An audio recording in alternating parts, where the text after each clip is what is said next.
We the people. We the people. We the people. We the people of the United States. In order to form a more perfect union. Establish justice. Ensure domestic tranquility. Provide for the common defense. Promote the general welfare. And secure the blessings of liberty to ourselves and our posterity. Do ordain y establecemos esta Constitución for the United States of America. Okay, I have chills. That is an exclusive first look at a new feature from Elle magazine showcasing almost all of the record 36 non-incumbent women newly elected to the U.S.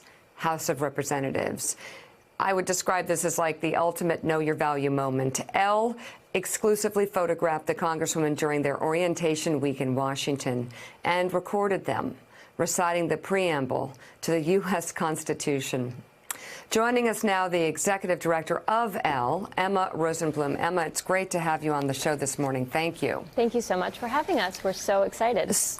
Oh, my gosh, it's amazing. Obviously, these women are the inspiration for this effort, but where did you get the idea? This is powerful. Thanks. And what did you learn from them during the process? So we've been tracking these elections for months, and we're hoping and kind of thinking that a pink wave would come. And then when it did, we immediately started contacting the press offices and saying, you know, we need to photograph all of these women together with arms linked, showing their solidarity, and we want to speak to all of them about the experience of being elected. And so we were able to get 27 of the 36 of them in separate groups during their orientation week. And then we filmed them as well, as you said, with saying the preamble to the Constitution. And what we learned was that they are so excited to bring a new face to Washington, and that even before they've been sworn in, they are thinking about the issues that are important to them and important to women specifically. A lot of them come from backgrounds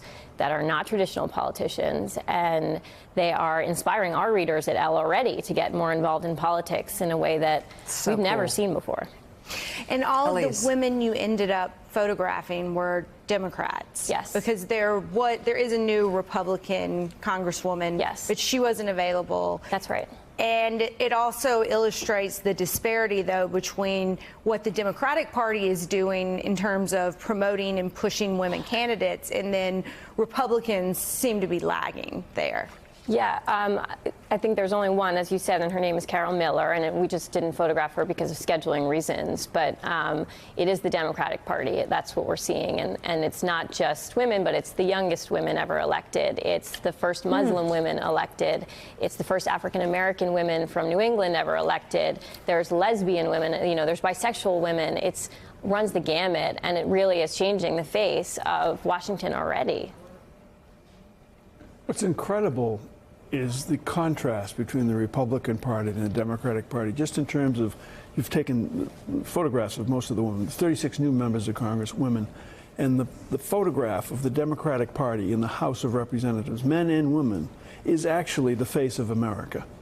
And the Republican Party is the face of people who foreclosed on my house, you know, 25 years ago. The contrast is incredible.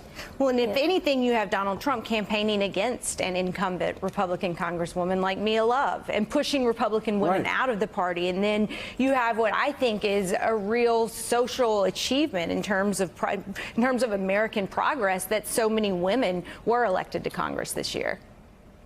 All right, executive editor of Elle, Emma Rosenblum, thank you so much. Check out the full piece at Elle.com. And of course, this is a topic we discuss at length in the Know Your Value community. We've got a lot of original content, A-list contributors, and unafraid conversations about all this at our website, knowyourvalue.com, and on all of our social media platforms. Still ahead, there are new signs that parts of the Russia probe could be nearing an end. And with that comes new attacks from Trump. He's slamming a former ally who flipped and praising another who didn't.